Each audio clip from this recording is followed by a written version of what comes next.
Awasthi classes में आप सभी का स्वागत है। मैं आरपी अवस्थी आप सभी विद्यार्थियों को नमस्कार करता हूं।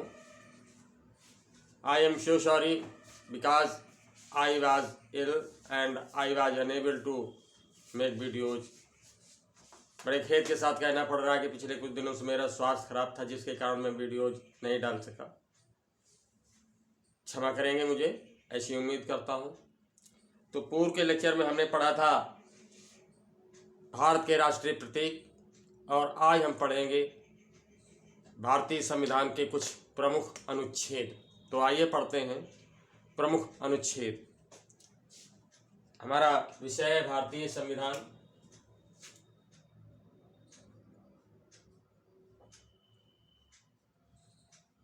भारतीय संविधान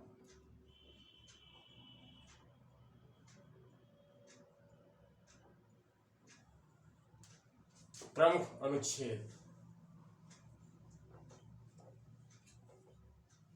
प्रमुख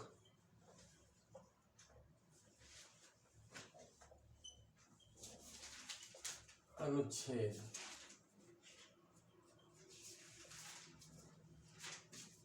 आज का हमारा टॉपिक है प्रमुख अनुच्छेद। ठीक है, तो भारतीय संविधान के प्रमुख अनुच्छेद आइए शुरू करते हैं। अनुच्छेद 1। अनुच्छेद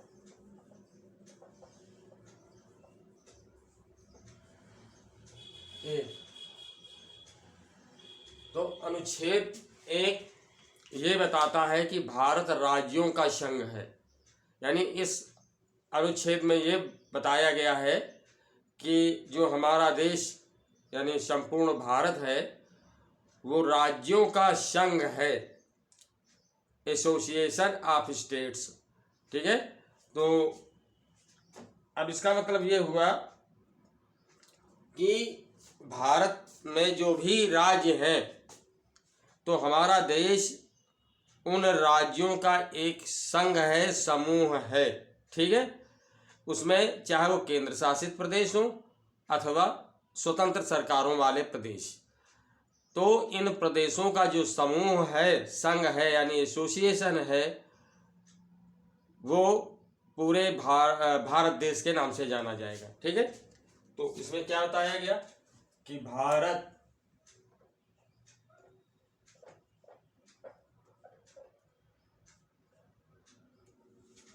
यानी हमारा देश। ठीक, भारत या ये लिख दे अनुच्छेद 1 यह घोषणा करता है कि यह घोषणा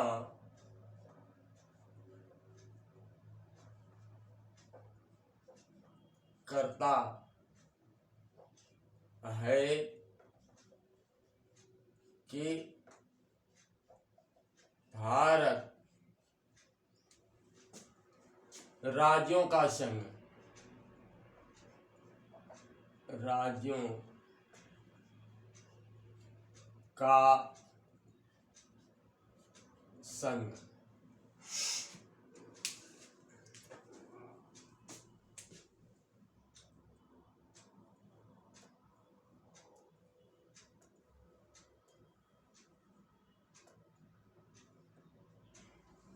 भारत राज्यों का संघ है। ठीक है,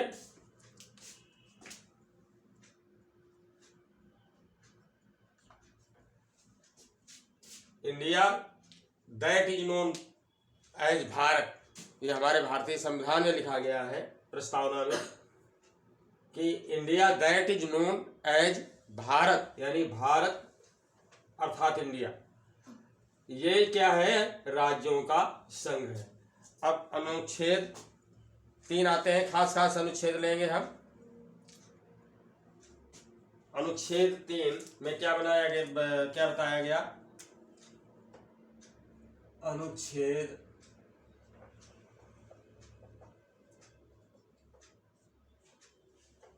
3, अनुच्छेद 3 के द्वारा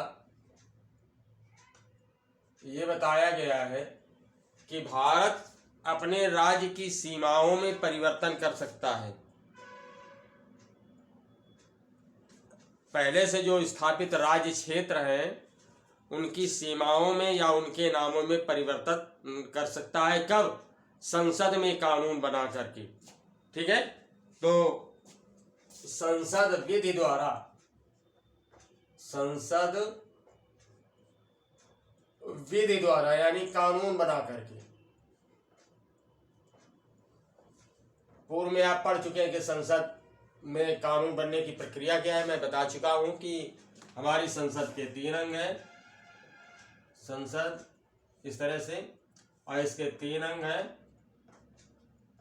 पहला क्या है? हमारा राष्ट्रपति यानी प्रेसिडेंट, राष्ट्रपति। दूसरा लोकसभा यानी जो प्रिय सदन है, सर्वोच्च प्रिय सदन है। और तीसरा जो है ये है राज्यसभा।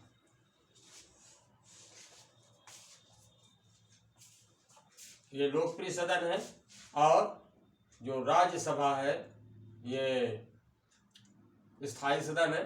ठीक है, तो कानून बनाने के लिए होता क्या है कि किसी भी एक सदन से, चाहे लोकसभा से या राज्यसभा से, कहीं से भी कानून बनाने के लिए प्रस्ताव उठता है। बहुमत के द्वारा 2/3 सदस्यों के द्वारा उस प्रस्ताव को पारित किया जाता है, मेजॉरिटी से। और इसके बाद फिर उसे राज्यसभा में भेज दिया जाता है। अगर राज्यसभा में पहले ये प्रस्ताव बना तो इसे लोकसभा में भेज दिया जाता है। और इस प्रस्ताव को फाइनली जो है कानून बनने यानी हस्ताक्षर होने के लिए राष्ट्रपति के पास भेज दिया जाता है। यदि राष्ट्रपति महोदय जो है हस्ताक्षर कर देते हैं तो कानून बन जाता है। यह है विधि प्रक्रिया यानी कानून बनाने की प्रक्रिया। तो संसद विधि द्वारा, ठीक है, कानून विधि द्वारा यानी कानून बना करके नए राज्य बना सकती है। नए राज्य बना सकती है।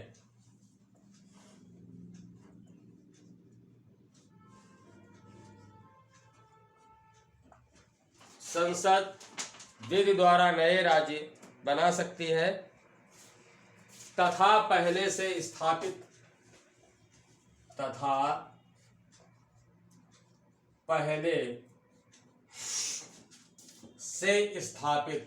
यानी जो राज्य पहले से बने हुए हैं,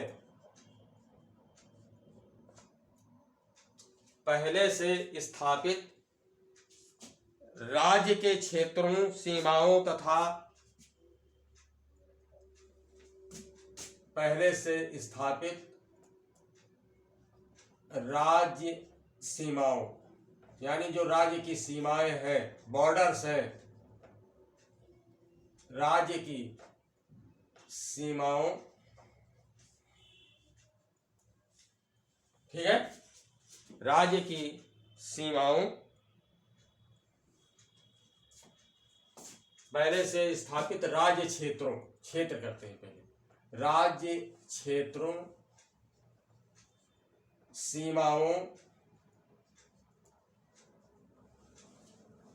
सीमाओं तथा नामों में परिवर्तन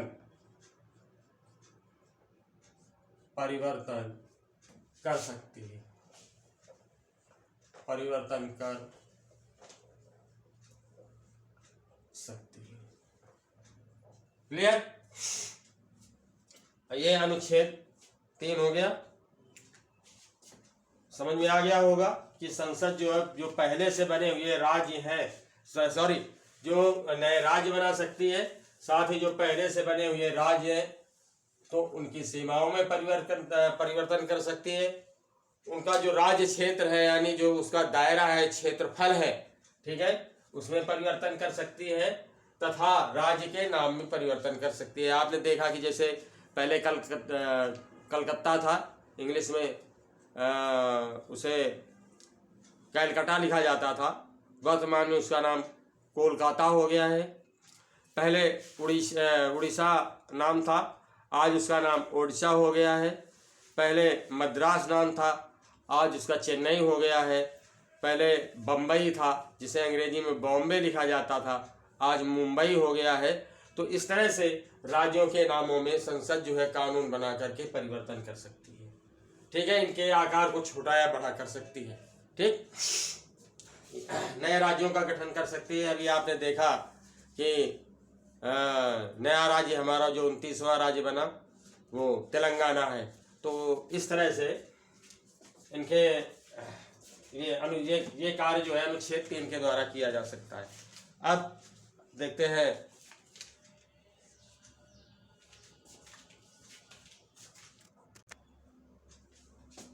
अनुच्छेद 5, अगला अनुच्छेद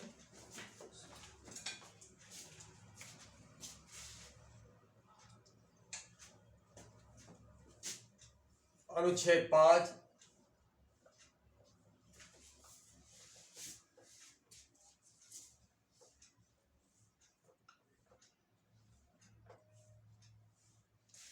अनुच्छेद 5 में क्या बताया गया है कि यदि कोई व्यक्ति यानी जो भी व्यक्ति है, तो जब हमारा भारतीय संविधान लागू हुआ उस समय जो भी व्यक्ति भारत के जिस राज्य क्षेत्र में निवास कर रहा है वो भारत का नागरिक माना जाएगा। ठीक है, तो सॉरी, संविधान लागू होने के समय, संविधान लागू होने के समय, संविधान लागू होने के समय, अब हमारा संविधान कब लागू हुआ सभी जानते हैं, 26 जनवरी 1950।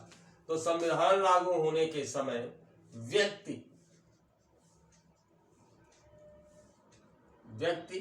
भारत के जिस राज्य क्षेत्र में, भारत के जिस राज्य क्षेत्र में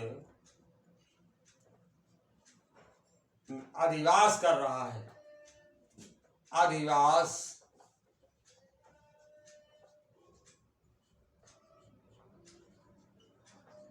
कर रहा है,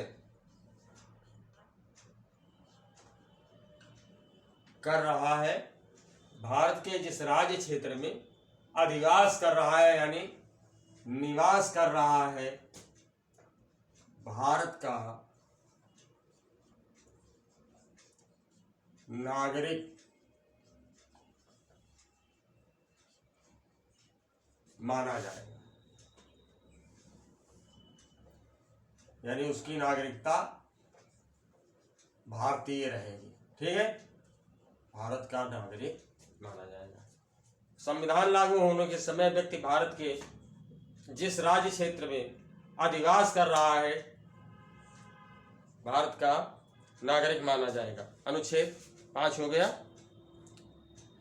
अब आगे आते हैं अनुच्छेद 14। अनुच्छेद 14,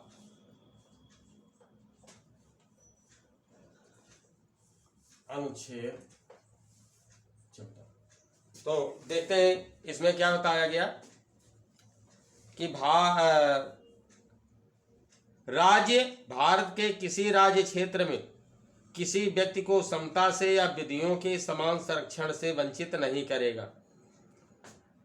यानी जो कोई भी राज्य है, कोई भी स्टेट है, तो उस स्टेट में जो भी व्यक्ति वहां रह रहा है तो उस वहां पर जो भी कानूनी प्रक्रिया लागू हुई है, ठीक है, या उस नागरिक के जो भी अधिकार हैं, समानता है, समता है, ठीक है, शिक्षा है, जो भी अधिकार हैं वहां की, उनसे उनको जो है पृथक नहीं करेगा, अलग नहीं करेगा, वंचित नहीं करेगा।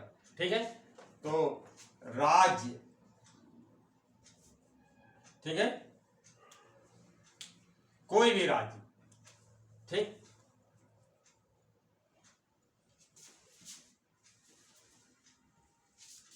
कोई भी जो राज्य है, ठीक है, तो भारत के किसी राज्य क्षेत्र में राज्य भारत के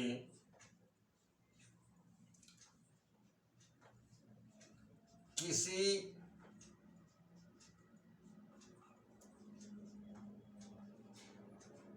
राज्य क्षेत्र में, ठीक, कोई भी राज्य क्षेत्र है, कोई भी राज्य है, उसके दायरे से किसी को भी सेपरेट नहीं करेगा, पृथक नहीं करेगा। तो भारत के किसी राज्य क्षेत्र में किसी नागरिक को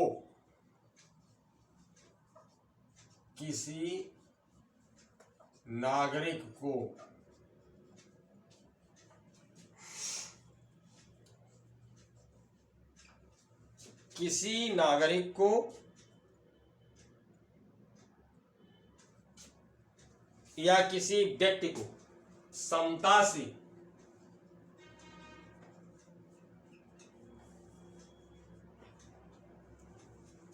मतलब समानता के व्यवहार से, समता से या विधियों के समान संरक्षण से, समता से या विधियों का मतलब जो भी कानून व्यवस्था है, विधियों के समान संरक्षण से,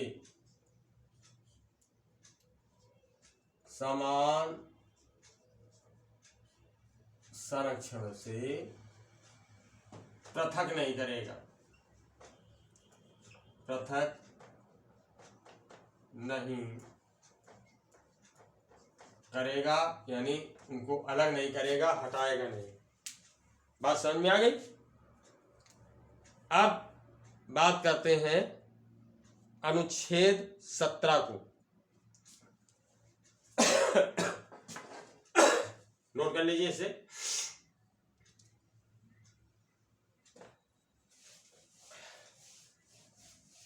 बात करेंगे अब अनुच्छेद 17 की। तो अनुच्छेद 17 जो है अस्पृश्यता से संबंधित है। अनुच्छेद 17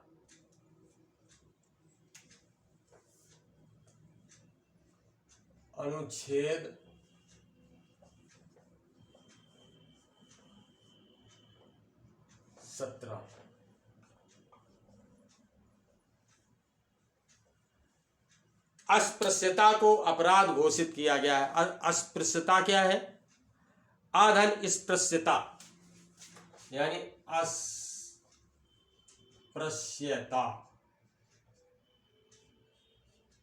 ठीक है, अस्पृश्यता, अस्पृश्यता। तो अस्पृश्यता आधन स्पृश्यता,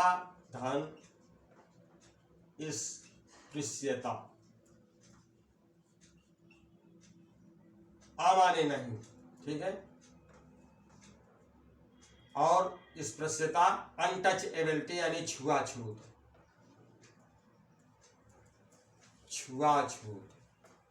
और आप जैसा कि जानते हैं कि भारत की ये वह बीमारी है जिसकी वजह से भारत हजारों साल तक गुलाम रहा।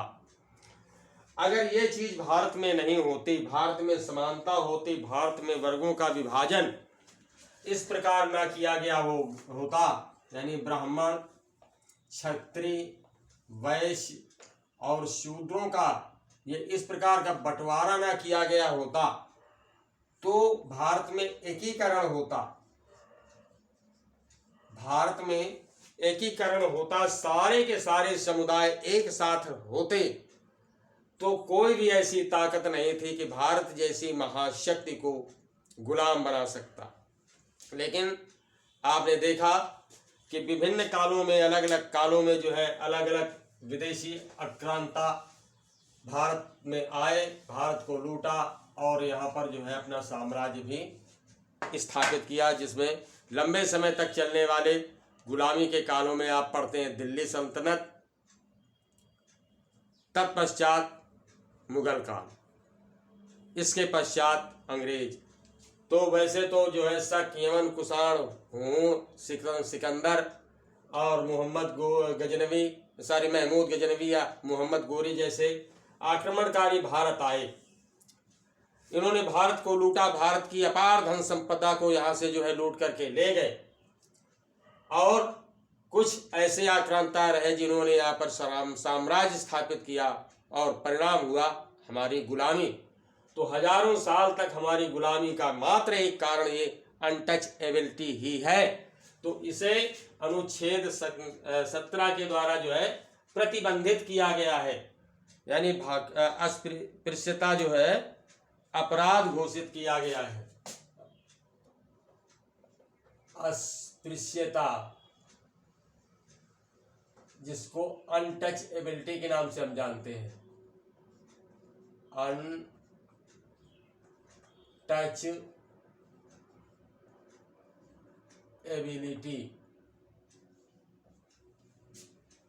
अपराध घोषित किया गया है, क्राइम है, अपराध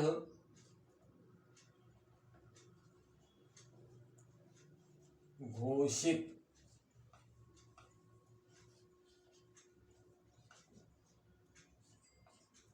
किया गया है। ठीक है, अस्पृश्यता अपराध घोषित किया गया है। अस्पृश्यता से उत्पन्न होने वाली निर्योग्यताओं को लागू करना अपराध घोषित किया गया, यानी सॉरी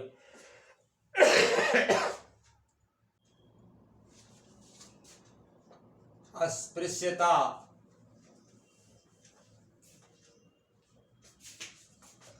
से उत्पन्न होने वाली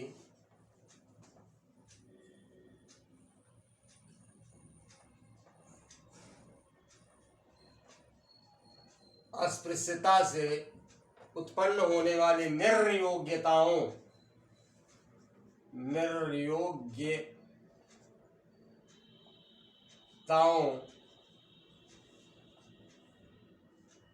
को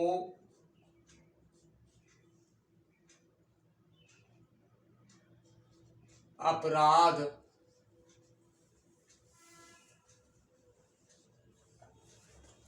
घोषित किया गया,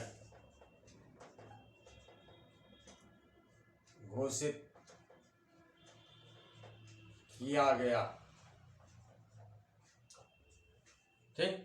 तो जो अनटचेबिलिटी है ये क्राइम है हमारे देश में, लेकिन व्यवहार में आज भी ये जिंदा है। आप देख रहे हैं कि हमारे समाज में, भारतीय समाज में, ग्रामीणांचल में, रूरल एरियाज में ये आज भी जिंदा है। इसके द्वारा बहुत सारी विसंगतियां उत्पन्न होती हैं, जबकि कानून के द्वारा इसे क्राइम घोषित किया गया है, अपराध घोषित किया गया है। ठीक है, अब जो है आते हैं अगला अनुच्छेद 19।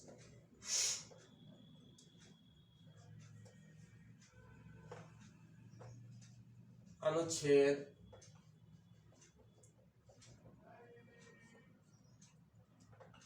19। अब अनुच्छेद 19 में क्या है, इसमें यानी अनुच्छेद 19 के द्वारा स्वतंत्रता के अधिकार, स्वतंत्रता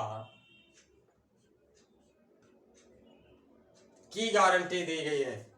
यानी स्वतंत्रता का जो हमारा अधिकार है, स्वतंत्रता के अधिकार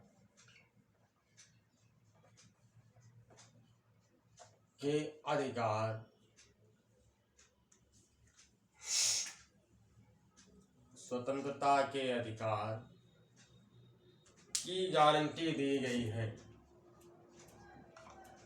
की गारंटी दी गई है। ठीक, यानी जो हमारी स्वतंत्रता है, चाहे वो दैहिक स्वतंत्रता हो, चाहे मानसिक स्वतंत्रता हो, हमारी जो है स्वतंत्रता है। और यानी कोई भी बच्चा है वो जन्म के साथ ही स्वतंत्र है। अगर उसका बाप कभी किसी जमींदार के यहाँ नौकरी करता रहा और जमींदार ने उस बाप को बंधक बना रखा कुल मिलाकर के, तो बेटे को मतलब जो है बेटा जो पैदा होगा वो स्वतंत्र रूप से पैदा होगा, उसे जमींदार गुलाम नहीं बना सकता है। तो किसी भी व्यक्ति की स्वतंत्रता की गारंटी देता है हमारा अनुच्छेद 19। कोई भी व्यक्ति कोई भी जॉब करने के लिए, कहीं आने जाने के लिए, किसी भी प्रकार की शिक्षा प्राप्त करने के लिए, ये इस तरह से हर तरह से जो है वो स्वतंत्र है। तो स्वतंत्रता के अधिकार की गारंटी देता है अनुच्छेद 19। अब आते हैं इंपॉर्टेंट अनुच्छेद है 24। अनुच्छेद 24, इसमें देखते क्या प्रावधान किया गया है। अनुच्छेद 24, अनुच्छेद 24, 14 वर्ष से कम आयु के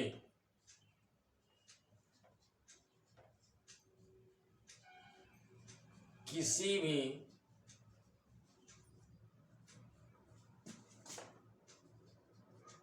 बालक को 14 वर्ष से कम आयु के किसी भी बालक को किसी किसी भी बालक को किसी कारखाने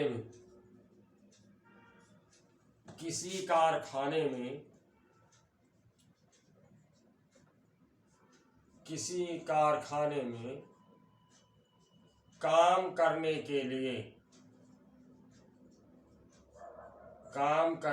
लिए नियोजित नहीं किया जा सकता।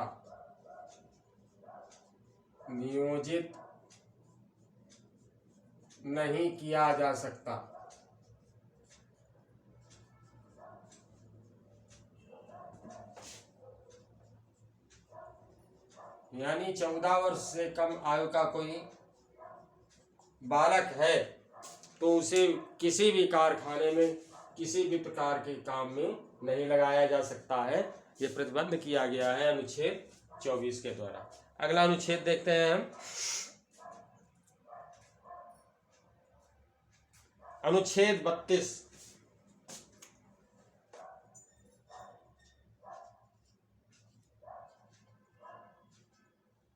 अनुच्छेद 32 यानी आर्टिकल 32।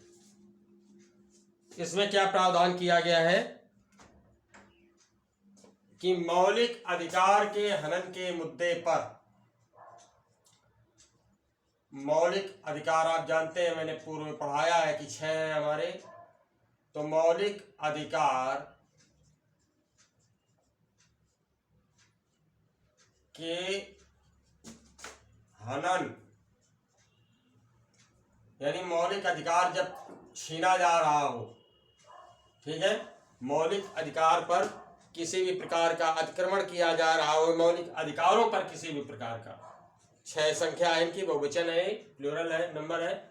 तो मौलिक अधिकार के हनन के मुद्दे पर कोई भी व्यक्ति सीधे उच्चतम न्यायालय में इस अनुच्छेद के हनन के मुद्दे को, मौलिक अधिकार के हनन के मुद्दे को कोई भी व्यक्ति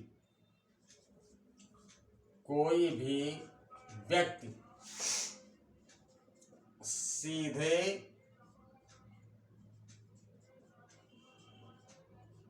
उच्चतम न्यायालय यानी सुप्रीम कोर्ट, उच्चतम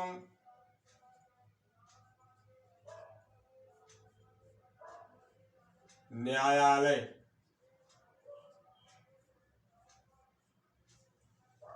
में रख सकता है। यानी अनुच्छेद 32 ये स्वतंत्रता देता है कि अगर आपका मौलिक अधिकार निरसित किया जा रहा है, उस पर अतिक्रमण किया जा रहा है, कोई व्यक्ति जो है आपके मौलिक अधिकारों को छीन रहा है, तो इस बात की शिकायत आप सीधे सुप्रीम कोर्ट में कर सकते हैं। इसके लिए डिस्ट्रिक्ट कोर्ट से प्रक्रिया नहीं शुरू होगी, सीधे आप हाई कोर्ट में जो है अपील कर सकते हैं। अगला अनुच्छेद जो है, साथ ही साथ ये पूछा जाता है कि संविधान की आत्मा कहा गया है, अनुच्छेद 32 को। यह सवाल कई बार पूछा गया। इसे संविधान की आत्मा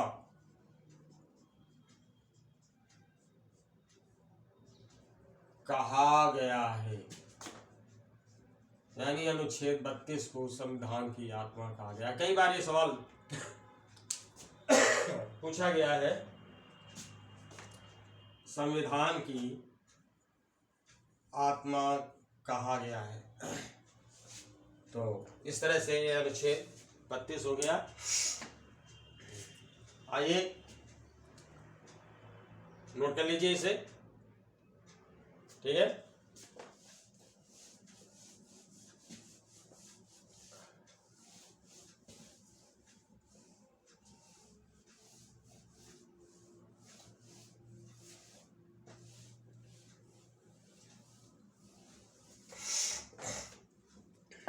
तो नेक्स्ट अनुच्छेद देखते हैं, अनुच्छेद 42।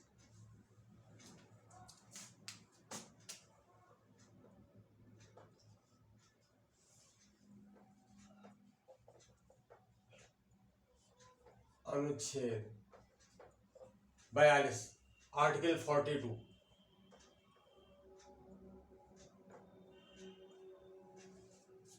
अनुच्छेद 42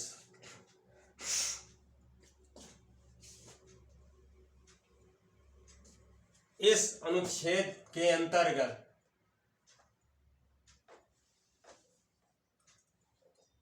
इस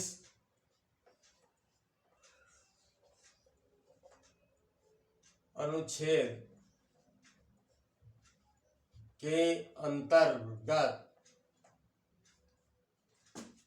राज्य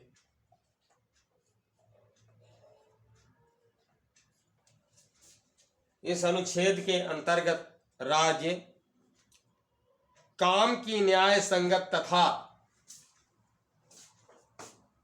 काम की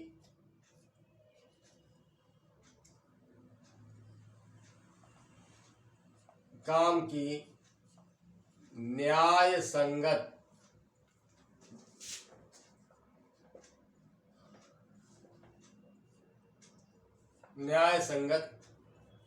दशाओं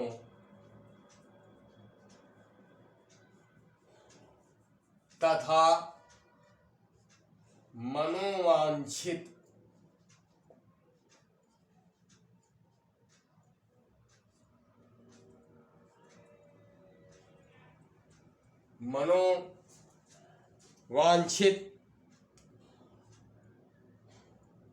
दशाओं को सुनिश्चित करने के लिए, मनोवांछित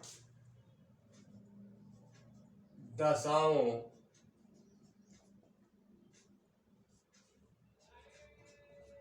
को सुनिश्चित करने के लिए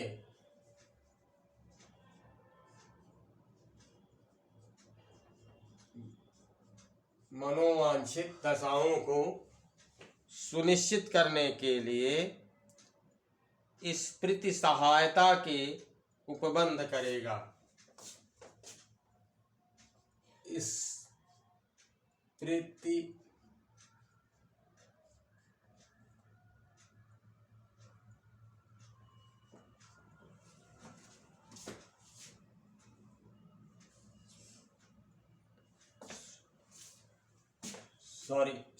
प्रसूति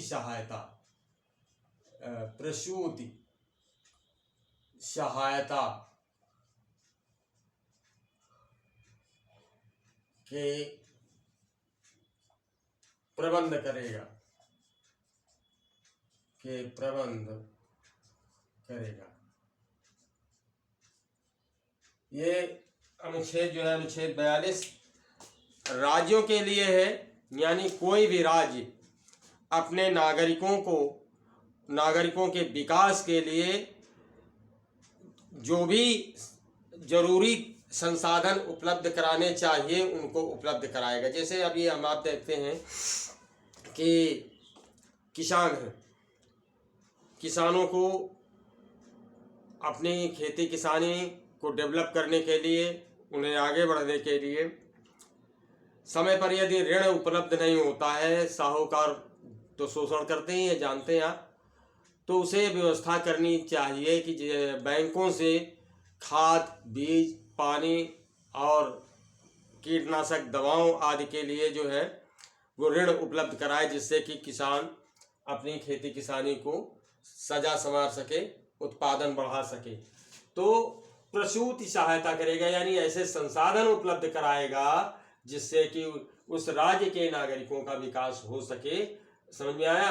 मनोवांछित दशाओं को सुनिश्चित करने के लिए जो भी जिस भी तरीके से आदमी, मान लीजिए किसी व्यक्ति की इच्छा है कि वो पशुपालन के जरिए जो है अपनी प्रगति कर सकता है, तो उसके लिए राज्य सरकार को ऐसी व्यवस्थाएं करनी होगी कि जिससे वो इस कार्य को अपना जो है मूर्त रूप दे सके। ठीक है, अब अगला अनुच्छेद देखते हैं, अनुच्छेद 43।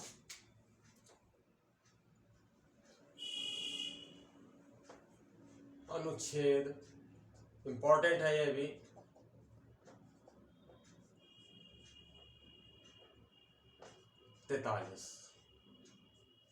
मनरेगा, ग्रामीण अंचल में जो रोजगार कार्य रोजगार प्रदान करने की एक योजना है, जो किसी भी तरह का अगर कोई कानून मतलब रोजगार नहीं है ग्रामीण अंचल में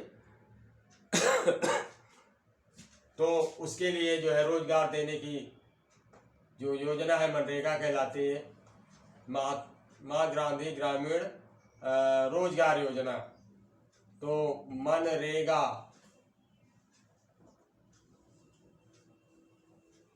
को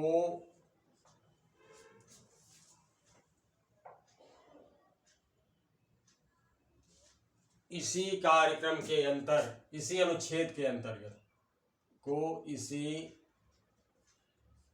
अनुच्छेद के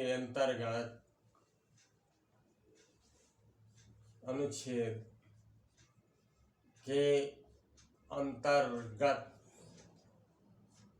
जोड़ा गया है। इंपॉर्टेंट है।